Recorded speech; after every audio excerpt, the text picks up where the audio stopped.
Koalisi Masyarakat Sipil Sulawesi Selatan menggelar diskusi publik dalam rangka peringatan Hari Masyarakat Adat Sedunia atau HIMAS 2025.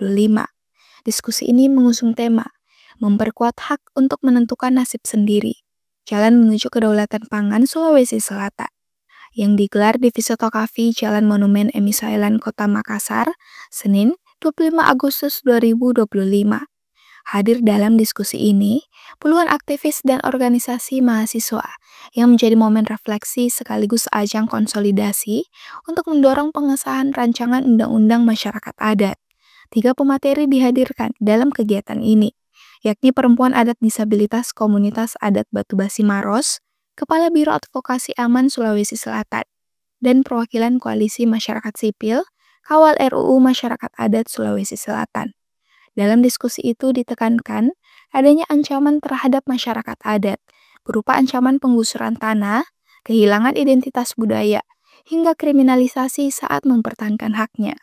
Menurut Aflina Mustafaina, dari Koalisi Masyarakat Sipil, Kawal RUU Masyarakat Adat Sulawesi Selatan, tujuan dari diskusi ini adalah untuk menggolkan rancangan undang-undang masyarakat adat, di mana ini merupakan momentum betapa pentingnya RUU Masyarakat Adat ini. Terkait dengan Hari Masyarakat Adat ya, bagi masyarakat adat ini adalah sebuah perayaan yang sebenarnya tidak tiap tahun dilaksanakan.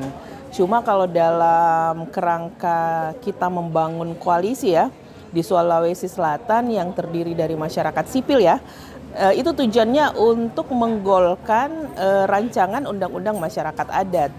Sehingga kita itu semua harus berkontribusi ya, memberikan kontribusi. Nah, HIMAS atau Hari Masyarakat Adat Sedunia ini yang kita peringati di setiap bulan Agustus, sepertinya menjadi momen bagi kita untuk menjawab bahwa RUU ini penting. Pentingnya di mana? Pentingnya itu karena dalam RUU ini nanti ada perlindungan ya, ada penghormatan pada hak-hak yang masyarakat yang dimiliki masyarakat adat, baik secara individu maupun kolektif. Terus kemudian ada pengakuan. Nah itu semua harus terkerangka dalam satu kesatuan supaya masyarakat adat itu benar-benar menikmati hak asasi manusianya. Aflina menambahkan, melalui diskusi tersebut, Koalisi Masyarakat Sipil Sulawesi Selatan menyerukan pentingnya pengesahan RUU Masyarakat Adat, sehingga hak-hak konstitusional masyarakat adat, termasuk pengakuan tanah, perlindungan budaya, dan kedaulatan pangan, dapat terjamin di tingkat nasional. Diskusi publik HIMAS 2025 sekaligus menjadi panggung untuk menegaskan peran masyarakat adat dalam menjaga konservasi hutan dan sumber daya alam yang selama ini menjadi penopang kehidupan banyak orang. Feni Septiani Samuel, Unhas TV.